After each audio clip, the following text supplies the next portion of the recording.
اپنی خلوت میں تنہائی میں خدا سے رابطہ کریں، اور یہ رابطہ کسی کو دکھانے کے لیے نہیں ہے۔ تہجد اسی لیے ضروری ہے، کوئی دیکھتا نہیں ہے، کوئی ریوارڈ نہیں دے گا۔ یہ ایسی عبادت ہے جس کی جزا خدا کہہ رہا ہے میں بے حساب دوں گا، کیونکہ واجب نہیں ہے۔ میں واجب نماز پڑھیں گے تو کوئی ثواب تھوڑی ہے، واجب تو واجب ہے، وہ تو آپ نے کرنا ہی ہے، واجب تو ایسے ہی ہے۔ لیکن یہ واجب نہیں ہے، پھر بھی کہتا ہے میرا بندہ رات کو میرے لیے کھڑا ہوا ہے، میرے لیے سجدے کر رہا ہے، اسے کسی سے کچھ نہیں چاہیے اس وقت، اسے صرف مجھ سے چاہیے۔ وہاں بھی پھنسا ہوا ہے ویسے آدمی تھوڑا تھوڑا، میں ہمارے جیسا آدمی تو وہاں بھی پھنسا ہوا ہوتا ہے کہ نہیں پڑھے گا تو معاملہ گڑبڑ ہو جائے گا، اپنے معاملوں کو سدھارنے کے لیے اس کی بارگاہ ہے۔ یہاں بھی ڈاماڈول ہے، وہ کہتا ہے کچھ نہ ہو، کچھ نہیں ہو، صرف میں، بس صرف میں، رضن بقضائے و تسلیما، بس تو راضی رہے، کچھ نہیں چاہیے پروردگار، دنیا راضی نہیں رہ سکتی، تو راضی رہے۔ اس نے اپنے اولیاؤں کا امتحان بھی ایسے لیا، خدا بہتر جانتا تھا کس ولی سے کیسا امتحان لینا۔ امتحان آزمائشیں لی، فقر کے ساتھ، بیماری کے ساتھ، مشکلات کے ساتھ۔ آیت اللہ سید گل پائگانی سید تہرانی مجتہد تہرانی بیان کرتے ہیں، استاد تھے، فرماتے ہیں کہ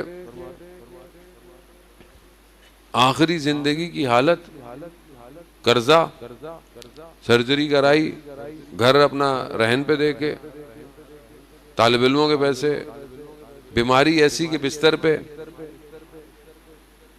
اور میں اس حالت میں دیکھا تو بستر پہ الٹے ہاتھ میں صحیفے سجادیہ کھول کے بیٹھے،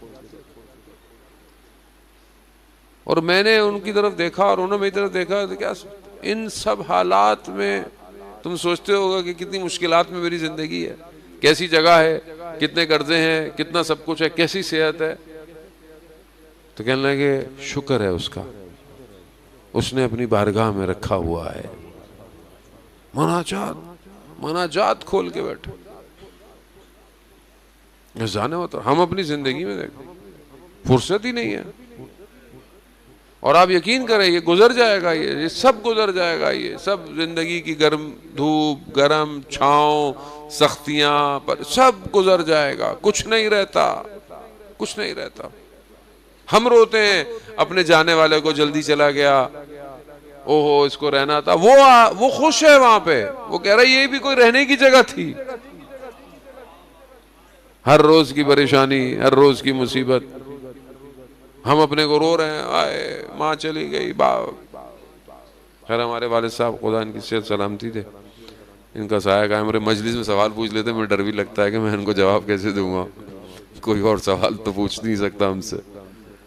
عزیزان محترم، خوب اب انسان چلا گیا، ہم کہتے ہیں ماں چلی گئی، رہتی ماں ادھر سے بولے گی مجھے کس چکر میں روکنے گئے تھے تم، میں یہاں سکون سے ہوں، میں یہاں اطمینان سے ہوں۔ یہ بالکل داستان ایسی آیت اللہ حسن زادہ عاملی رضوان اللہ تعالیٰ علیہ، خدا ان کے درجات بلند کرے، قبرستان گئے ایک شخص کے ساتھ، کسی کی دفنانا تھا، میت تھی، ظاہر لوگ تھے، عالم تھے، سب رو رہے ہیں۔ وہاں انہوں نے بیان دیا، کہا کہ دو بچے ماں کے شکم میں، دونوں جڑواں، ظاہر ہے جڑواں بچے، ایک پہلے آئے گا ایک بعد میں آئے گا، جو پہلے باہر گیا وہ کہتے ہیں کہ اب جو بچہ ماں کی شکم میں ہے وہ رو رہا ہے، کیوں رو رہا ہے؟ میرا بھائی مر گیا۔ اس کا عالم کیا ہے؟ اس کا عالم تو وہی اندھیرا ہے نا، ماں کا شکم رحم خود ایک عالم ہے، اس عالم میں اس کو خوراک مل رہی ہے، اس عالم میں اس کی تخلیق ہے، اس کی نشو و نما ہے، سب وہ عالم ہے اس کے لیے۔ اس عالم سے اس کا بھائی چلا گیا، وہ رو رہا ہے، میرا بھائی چل گیا، میرا بھائی مر گیا، میرا بھائی نکل گیا۔ دوسرے بھائی سے پوچھو کیا ہوا؟ کہا میں تو دنیا میں آیا ہوں، یہاں وہاں تو اندھیرا تھا، یہاں تو رنگ ہے۔ کہا ہماری مثال اسی بچے کی طرح ہے، ہم اپنے بندے کو رو رہے ہیں اور وہ اس عالم میں کہہ رہا ہے کہ میں کہاں آ گیا، کہاں آ گیا۔ اذان موت یہ کچھ نہیں ہے یار، کچھ نہیں، کچھ بھی نہیں ہے، لیکن راستہ یہیں سے جائے گا۔ اسی لیے خدا نے 1,24,000 کو بھیجا کہ اس تھوڑی دیر کو تمہیں گمراہ نہ ہونے دے، گمراہ نہ ہونے دے، دھوکہ مت کھانا، نفس کی طرف، خواہشات کی طرف، آرزوؤں کی، یہ سب لذتیں تھوڑی دیر کی ہیں۔ مولا کائنات علی ابن ابی طالب علیہ السلام، اللہم صلی علی محمد، امام ارشاد فرماتے ہیں گناہ کی لذت تھوڑی دیر ہے اور گناہ کا پچھتاوا بہت طولانی ہے، بہت لمبا ہے، انسان پچھتاتا ہے۔ ہر چیز اثرات مرتب کرتی ہے روح کے اوپر۔ آپ بولیں کہ جو آپ بول رہے ہیں اس کا اثر ہے، جو دیکھ رہے ہیں اس کا اثر ہے، اور یہی چیزیں وجوہات بنتی ہیں کہ انسان کے آگے یہ عالم کھلتا نہیں ہے۔ ورنہ اگر انسان 40 دن کوئی بھی کام کرے خلوص سے، خدا اس کے وجود میں حکمت جاری کر دیتا ہے، اسے نظر آتا ہے۔ اولیاء خدا کو نظر آتا تھا، جو نیکی کرتے ہیں خدا وجود میں نور ڈالتا ہے، نور۔ آپ کوئی بھی نیکی کریں، نماز پڑھیں، آپ قرآن کی تلاوت کریں، آپ کسی کی مدد کریں، صدقہ دیں، کسی مومن کو مسکرا کے دیکھیں، ماں باپ کی طرف شفقت سے دیکھیں، یہ سب آپ کے وجود میں نیکی کو ایجاد کرتا ہے، اور یہ نیکی وجود میں نور کی صورت میں آتی ہے۔ ماہ رمضان کے روزے رکھے، نور آ گیا، مجلس میں بیٹھے گئے، مجلس میں آئے، گریہ کیا، نور آ گیا۔ نور سب میں آتا ہے، لیکن جیسے ہی انسان باہر نکلتا ہے پھر وہی دنیا، پھر وہی غلطیاں، نور چلا جاتا ہے۔ میں اپنی بات کر رہا ہوں، آپ مجھ سے بہتر ہیں، میں نور کو روک نہیں پا رہا کہ یہ نور میرے اندر سیف رہے، سیف نہیں ہے، نکل جاتا ہے۔ مشکل ساری یہی ہے۔ استاد فاطمی نیا کے بیٹے کہتے ہیں میں نے بابا سے پوچھا کہ آیت اللہ نخوتکی اصفہانی کا مقام اتنا بلند کیوں تھا؟ آیت اللہ نخوتکی اصفہانی مشہد مقدس میں مولا کے حرم میں کیسا مقام تھا؟ بیٹے سے کہا بیٹا چاند دیکھ کر آؤ چھت پہ کہاں ہے؟ بیٹا گیا بابا بادل ہیں باہر۔ کہا بادل سے کہو نخوتکی نے کہا ہے کنارے پہ ہو جاؤ۔ نور۔ تو کہتے ہیں کہ ان کے استاد فاطمی نے کہا کہ میں نے غالباً مرزا کمی سے سنا کہ جو ان کے ہم حجرئی تھے، کہتے ہیں کہ جو نور ان کو ملتا تھا وہ اس کی حفاظت کرتے تھے، اور وہ نور حفاظت کرتے کرتے اس مقام پہ آ گیا کہ پھر مشکل نہیں تھی۔ اس کو بولا رک جاؤ، رک جاؤ۔ ہم اپنی زندگی میں دیکھیں نور، آپ محسوس کریں، آپ ذرا سا کوشش کریں، آپ کو محسوس ہو جائے گا نور گیا گیا۔ 30 روزے رکھے، چاند رات ہوئی، 3 بجے جا کے داڑھی بنوا لی، نور گیا۔ آج تو عید کا دن ہے، تھوڑے ریلیکس ہو جاؤ۔ جو حرام روزے میں تھا وہ حرام روزے کے بعد بھی ہے، جو حلال روزے میں تھا وہ حلال، بس وہ تو روزے کے وقت میں آپ کو چیزیں منع تھی، ورنہ باقی تو سب وہی ہے۔ نور، اور آج کی دنیا نور کھینچ رہی ہے آپ سے۔ یہ موبائل خاص طور پہ جو ہمارے ہاتھ میں ہے یہ بہت خطرناک ہے۔ یہ بچوں کو پکڑا دیتے ہیں، بچے رو رہا ہے موبائل میں، اکثر والدین کہتے ہیں تو بچہ رو رہا ہے موبائل پکڑا دیا، کیا پکڑا رہے ہیں آپ؟ نہیں مولانا صاحب رہتا نہیں ہے، کھاتا نہیں ہے۔ بھائی آپ نے عادت ڈالی ہے، کچھ اور دے دیتے، اپنی جان چھوڑا رہے ہیں، کیونکہ خود بھی موبائل دیکھنا ہے، خود بھی موبائل میں بیٹھے رہنا ہے، بچہ کیا کرے؟ اور بچوں کو میں اکثر دیکھ رہا ہوں وہ کن گیم کھیل رہے ہیں والدین کو پتہ ہی نہیں ہے۔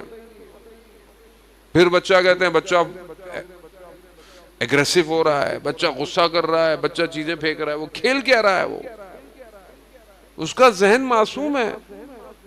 میں کل ایک بچے کو دیکھ رہا تھا، ایک ایرانی بچہ تھا، 12 سال کا، دنیا کی 8 زبانوں پہ اس کو عبور تھا۔ تو اس سے پوچھا کہ بھائی تم کھیلتے ویلتے نہیں ہو؟ تم کہتا میں عام بچوں کی طرح نہیں کھیلتا، میں کتابوں کا مطالعہ کرتا ہوں، کھیلتا ہوں، مگر میں موبائل میری زندگی میں نہیں ہے۔ آپ خود اپنی زندگی میں موبائل کی کیلکولیشن کریں نا، موبائل آپ ہٹا دیں، آپ کیا کریں گے؟ ہمارے ایک دوست، اللہ نہ کرے سن رہے ہوں، ہمارے ساتھ سفر میں تھے، میرے سے عمر میں بھی بڑے تھے، علم میں بھی بڑے۔ ایک لو سفر لمبے کیے، میں نے دیکھا وہ ایک گیم کھیل رہے ہیں، اور جب بھی میں دیکھوں وہ کینڈی کرش۔ میں نے کہا کہ شاہ جی کیا کر رہے ہیں؟ حالانکہ میری جرت نہیں تھی ان کو کہنے کی، لیکن بہرحال انہوں نے کئی بات سن لی۔ اگلے پورے سفر میں کہتے ہیں کہ میں اتنی دیر قرآن کی تلاوت کرتا رہا۔ خود سوچیں نا آپ، کتنا وقت آپ دیکھیں، خبریں دیکھیں آپ، چیزیں دیکھیں، کتنا خبریں دیکھیں گے آپ، کتنے واٹس ایپ کے میسج دیکھیں گے آپ، تھوڑی تھوڑی دیر بعد موبائل دیکھ رہے ہیں، میسج آیا نہیں آیا، میسج آیا نہیں آیا، نیٹ بند ہو جائے جان بند ہو گئی، بند ہونے تو تھوڑی دیر، یار کیا ہو گیا؟ کوئی نہیں، ایسی جگہ پہ ہم تو دعا کرتے ہیں ایسی جگہ جائے سگنل کام نہ کرے، ورنہ لوگ کہتے ہیں ارے مولانا صاحب ہم نے تو بلو ٹک بھی بند کیا ہوا ہے، سین بھی بند کیا ہوا ہے، ورنہ لوگ بولیں گے کیسے مولانا ہیں آپ، جواب نہیں دیتے۔ رات کو 3 بجے بھائی میسج کرو گے اگلے کو تو کیا جواب دے گا آپ کو؟ میں تو رات کو اکثر جاننے والوں کو بھی 12 بجے کے بعد جواب نہیں دیتا۔ بہرحال انسان اپنی زندگی میں تھوڑا سا جانے محترم، کتنا وقت، میں خود ظاہر ہے میں مارس سے تو نہیں آیا جو مجھے نہیں پتا ہے ساری، میں خود شکار ہوں ان چیزوں، کتنا وقت انسان کا چلا جاتا ہے۔ میں یہ نہیں کہتا آپ ہر وقت بولیں یار مولانا صاحب کہ ہر وقت قرآن ہی پڑھتے رہیں، نہیں بھائی، مطلب کچھ تو کرے آدمی، کچھ تو کرے۔ تربیت کیسے ہوگی؟ نور کو بچاؤ، یہ نور چھیننے کے لیے دنیا نے فیکٹریاں لگائی ہوئی ہیں، یہ نور نکل جائے اندر سے باہر۔ شیخ عباس قمی رضوان اللہ تعالی علیہ طالب علم کہتے ہیں کہ مشہد میں رات کے وقت فجر سے پہلے اتنا اندھیرا، ابھی تو ماشاءاللہ روشن ہے مولا کا حرم، اندھیرا ہوتا تھا، ہم دیواروں کے سہاروں سے جاتے تھے حرم پکڑ پکڑ کے، اندھیرا ہوتا، ہم نے رات کو دیکھا کوئی جا رہا ہے جس کے وجود سے نور نکل رہا ہے، نکلتا ہے پھر بجھ جاتا، نکلتا ہے بجھتا۔ ہم قریب پہنچے، شیخ عباس قمی تھے، ہم نے کہا کیا ماجرا ہے؟ کہا جب میں لا الہ الا اللہ کہتا ہوں میرے وجود سے نور نکلتا ہے۔ نور ہے، اللہ نور السماوات والارض، خدا نور، یہ نور، یہ حجاب ہٹیں گے تو نور نظر آئے گا۔